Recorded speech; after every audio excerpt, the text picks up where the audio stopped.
Ассалаумағалейкум қазақ елі. Бүгін кезекті аңшылыққа шықтым жалғыз өзім. Тазылармен, мылтықпен. Мынандай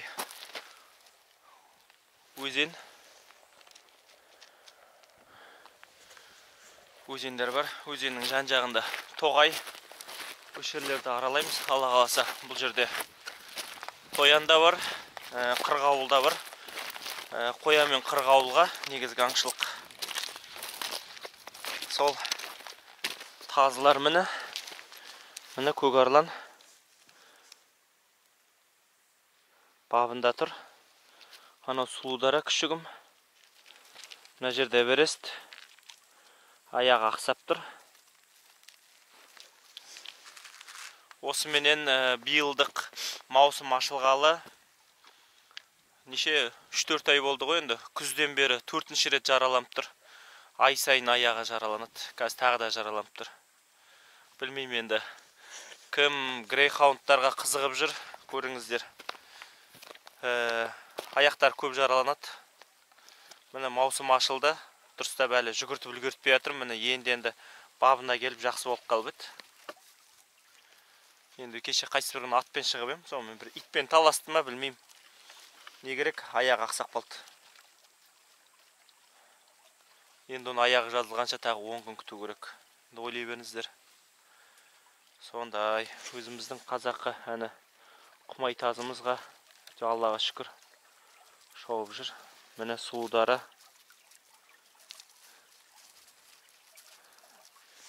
Ақырын ауыздандырып сұлудараны келесі жылы бұйырса жақсы үміт сұлудараға. Сол, ал ыңғайланып отырып алыңыздар. Аңшылықты бастаймыз. Қалай аулаймыз, барлығын айтып отырам. Және көршілес мемлекеттерге дұғай сәлем айтқым келеді. Біріншіден Қарақалпақстанның қазақтарына, Қарақалпақстанға өте пікірге көп жазады. Сәлем. Қырғызстанға, қырғыз қазақ бір туған. Қырғыз бауырларыма сәлем жолдайым. Және тағы да біраз жерлерден жазып жатыр.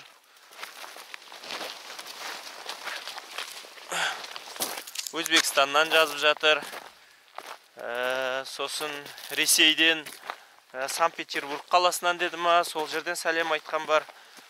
Түркия мемлекеттерінен сәлем жолдап жатқандар бар. Тағы аяқтан. Сол барлықтарыңыз қолдап, пікір жазып жатқандарыңызға Алла разы болсын. Рахмет. Ал, бисмилля, аңшылығымызды бастаймыз енше.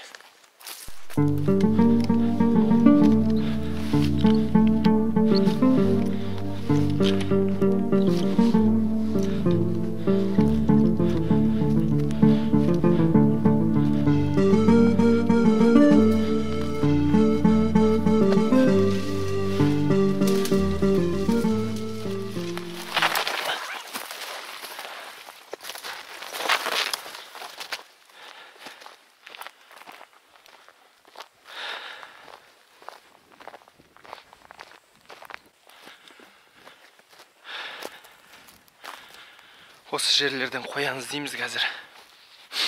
Ана қалының ортасынан табу қиын. Олардың ортасынан алдырмайды. Ату ыңғайсыз болады. Құлаған күннің өзінде де тікен ала алмаймыз. Сондықтан өш жерлерде қырғауыл да болады, қоян да болады. Алла қаласа. Тазыларға алу қиындау болады, адастырып кетеді. Дегенмен көреміз бұйырғаны.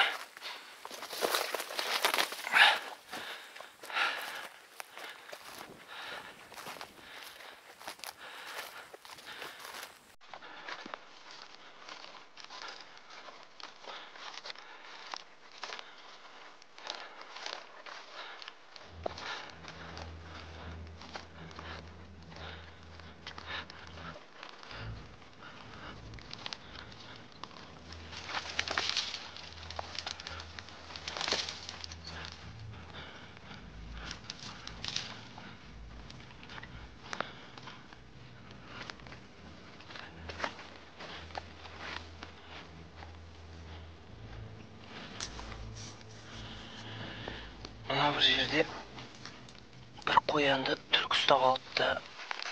Мынау қоянның терісі. Қаны. Түлкі болу керек ұстап алған.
Тимеді біреу. Бір тамаша қырғауыл шығып еді, тимей қалды. Бұйырмаған онда. Молодец, көкарлан, ізде.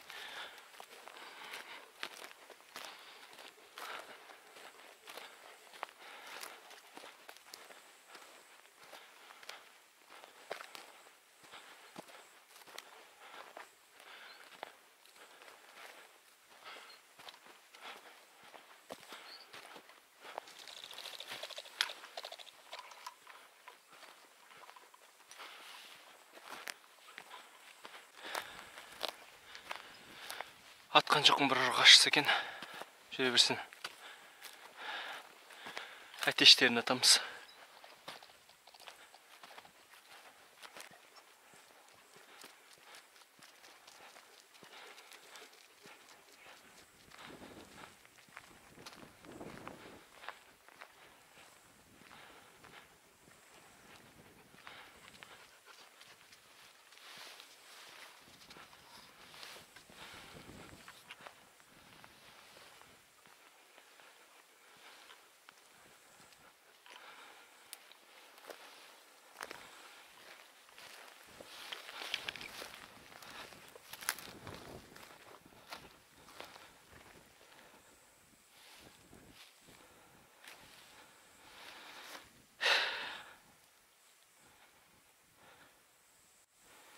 Нешемейт жатады екен.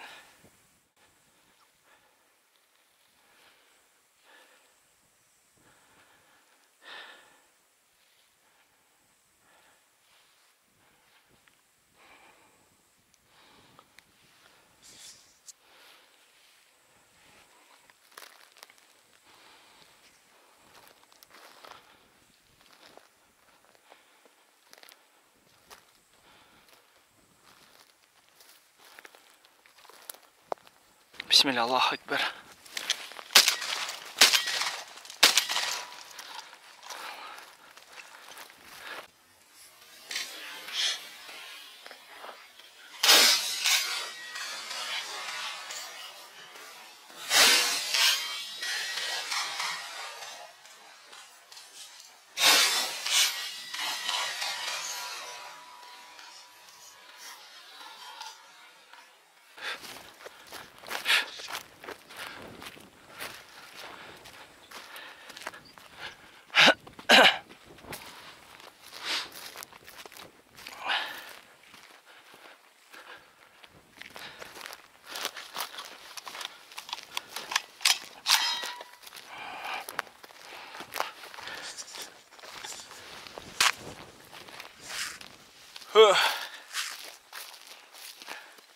Көз тиді.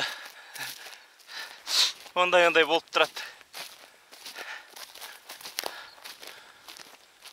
3 рет аттым. Жаңа мана бір қырғауылға тигіз алмаған тұғым. Жаңа бір қоянға тағы тигіз алмадым. 3 рет атып әзер тигіздім. Болды таста. Әкел. Бисмилля, Аллаху акбар. Таста.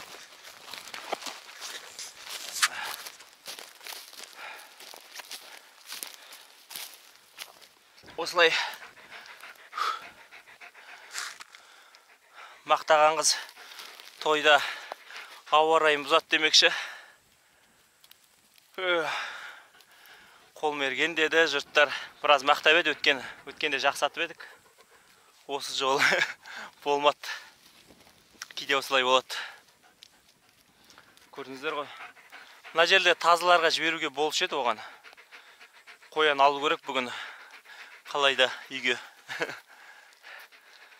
Ал мына жерден алу үшін айтсам, шоқтың қасы мынаның ішіне кіріп кетеді. Бір қоян алып алдық.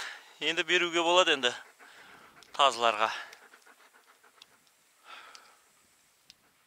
Осы көрдіңіздер ғой. Мысал көп жерлерге шығасыздар сіздер. Қоян жоқ деп айтасыздар. Қоянды көрдіңіз бе? Жанына таянып тұрмын мен қарап, сонда да қашпайды. Міне, мысалға мына жерде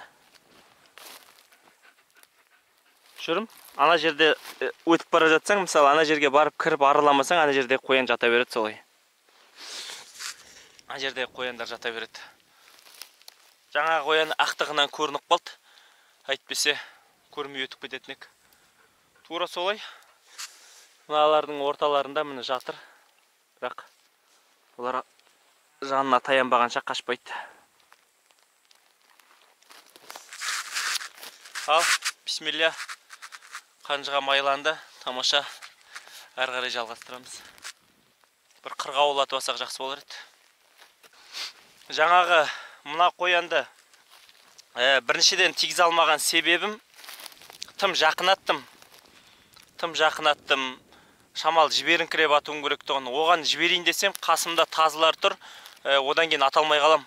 Тазылар дәл артына түсіп алады да, одан кейін мүмкіндік бермейді атуға. Не өздері алмайды, не маған аттыртпайды да. Сондықтан маған жақынға шықтықтан ату керек болды да. Сонымен барымша аттым. Айтады ғой, қашырып барып ат деп аңды. Қашырдым, көрдіңіздер, куә болдыңыздар. Ал, осы енді.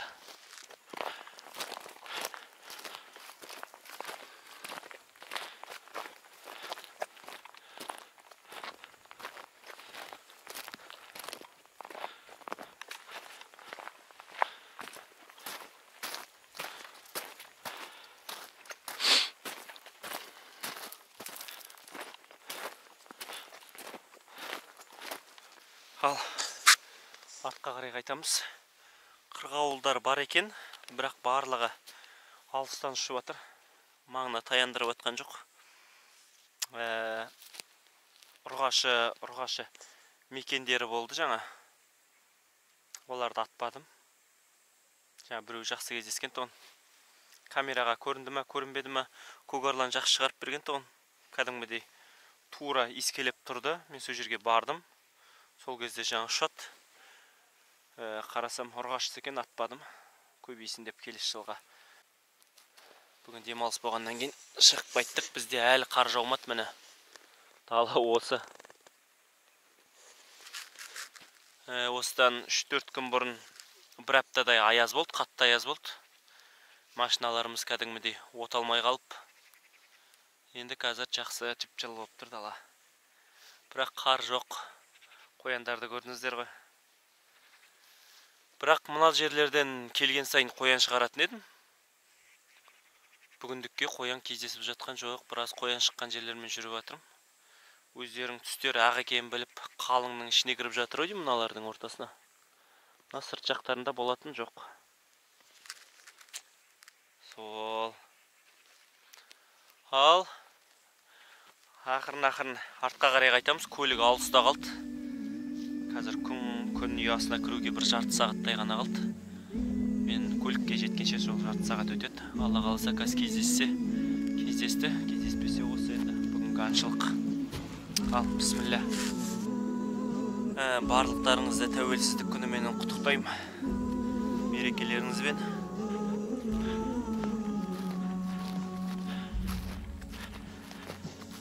91'de ел тошқан түрде келетін мүлде жайдарлы сол жылы бірақ әдеттен жырақ көрінді шынық айбарлы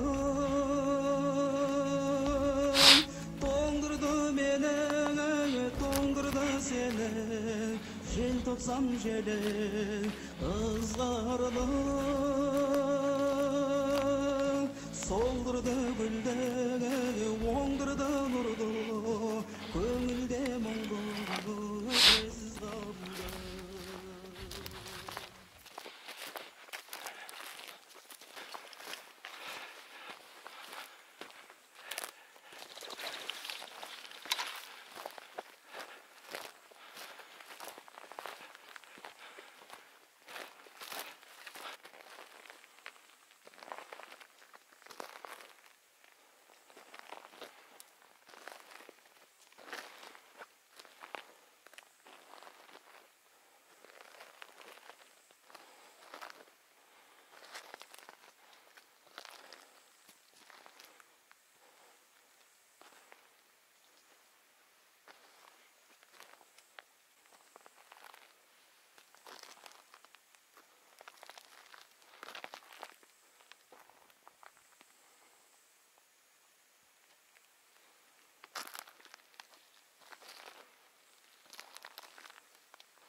Үйрек алдық. Қалып қойған үйрек екен. Мені күтіп жүр екен. Үш үйрек ұшты. Ұшқан бетте аттым біреуін. Екінші рет атқанып тигізбедім оған. Тигіз алмадым.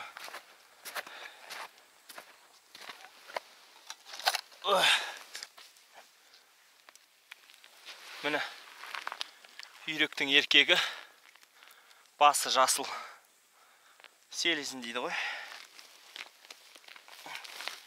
Міне. Үлкен сиымыз екен кәдімгідей. Мәссаған. Сиымыз екен. Тамаша. Ал. Мына жерде қалып қойыпты. Ал қырғауыл ала алмадық бүгін. Қырғауылдың орнына Алла тағала үйрек берді ғой. Семіз үйрек. Көрдіңіздер ма? Қыста бұларға суық қатты маңызды емес. Бастысы су қатпаса болды. Қай бір жылда атып ағам осылай қыстың күні. Осындай бір қатпаған жерден. Сол. Биыл үйрекке рұқсат қағазы алғам, бірақ үйрекке шыққан жоқым сол күйінше. Шығам, ән шығам, мін шығам деп елікке шығып кеттім, одан қол тимеді. Сонымен үйректі қалып қойған тұғын. Міне Аллаға шүкір. Үйрек алдым.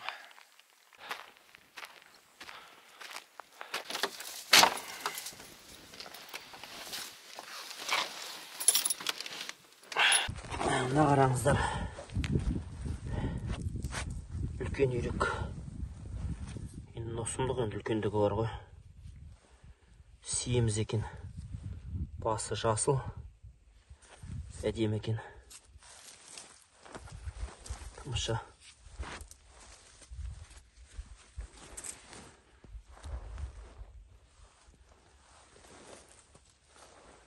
Ал, мына жерде мен сіздерге мынандай Армитек деген фонарик көрсеткім келіп отыр.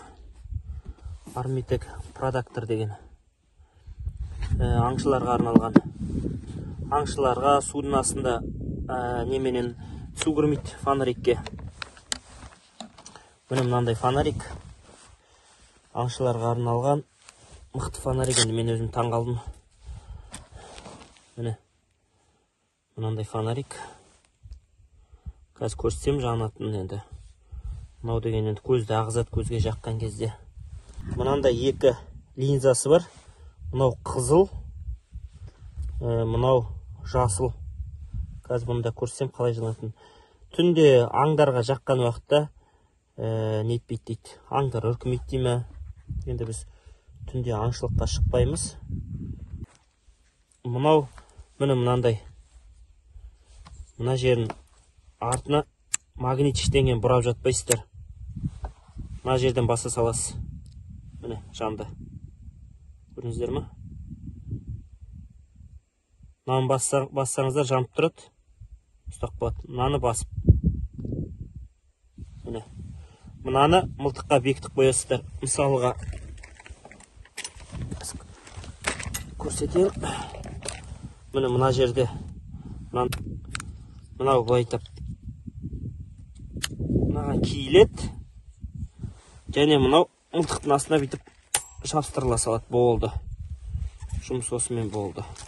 Мынау міне мына жерге жабысып тұрады. Мына жерде екінші несі бар. Қайда? Міне мынау осы. Мынау клейменен алып мына жерге жабыстырып қоясыздар.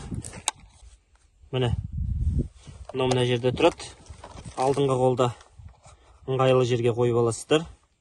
Міне басқан уақытта жанады. Тамаша. Алу керек болатын болса, мысалға мынаны ала саласыздар. Міне мынау магнит мықты ұстайды. Міне әзер алдым. Кез келген уақытта алып жаға бересіздер. Міне алып. Болды. Тым қиындығы жоқ. Жабыстырасыздар. Мына өлім түспейді. Мықты енді бар ғой. Қанша қозғалтсаңыздар да бір қолмен алудың өзі оңай емес. Осындай тамаша фонарик аңшыларға. Бұл негізі анау спецназдарға, сондайларға да арналған. Автоматтың астына жаңағы анау спецзаданияларда, сондайларда, киноларда жүреді ғой. Мынау зарядчигі. Онда ешқандай жұмысты көбейтпей, мынаған жабыстырасыздар да, мынаны тоққа тыға саласыздар. Болды. Мынаны тоққа тыға саласыздар. Тамаша. Мынаны суға түсірсеңіздер де судың астында да жанып тұра береді. Міне. 1000 жарық беретіні 1000 үлемен 500 метрге дейін жетеді дейді. 32 сағат дейді. Енді 32 сағатқа дейін шыдайды деген, ол солай ау деймін, түсінгенім бойынша. 32 сағат деп тұр, енді оны білмедім. Міне Армитек продактор. Әр түрлісі бар, Армитек фирманың. Әр түрлісін алуларыңызға болады. Басқа тағатын фонарик бар, Армитек тағы басқа түрлері бар. Меған нағаны осы түрі. Алам дейтін болсаңыздар, осындай фонарик кімге ұнап жататын болса, описаниеда болады. Қансонар деген немен кірсеңіздер, промокодпен кірсеңіздер, менің атымнан жеңілдік 15% жеңілдік болады. Жаңағы фонарик. Ойын сұмдық қой, енді қараңыздар қанша жалып тұр. Мен өзім таң қалып тұрмын. Рас айтсам, мынау деген енді Анаған дейін қанша метр бар енді? Жап-жарық қып тұр. Қараңыздар. Мынаның жарықтығы дегеннен сұмдық енді. Қазір сіздерге былай қарай жақып көрсетейін. Ана қараңыздар, ана қырдың басына дейін жетіп тұр ғой кәдімгідей.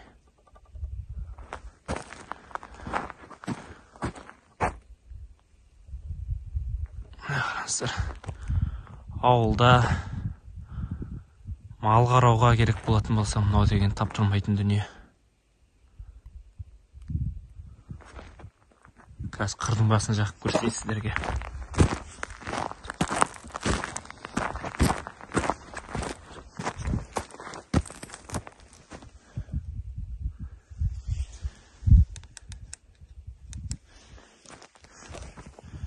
Мына қараңыздар.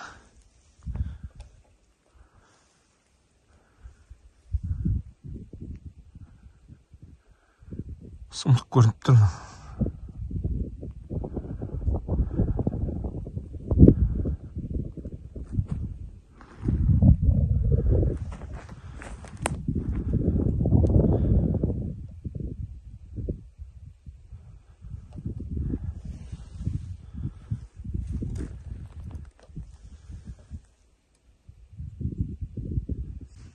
Және де бір айта кететін жағдай. Сіздерді түнде аң аулауға шақырып жатқан жоқпын. Ол әрине заңсыз болып табылады.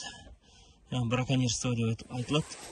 Сондықтан мен жай фонариктің сондай заттары бар деп айтып жатырмын. Енді әркім керегіне пайдаланады. Кімге ұнап жататын болса, барлықтарыңыз лайк басып, пікір жазып, каналға тіркеліп кетсеңіздер болады. Сол, ассаламу алейкум.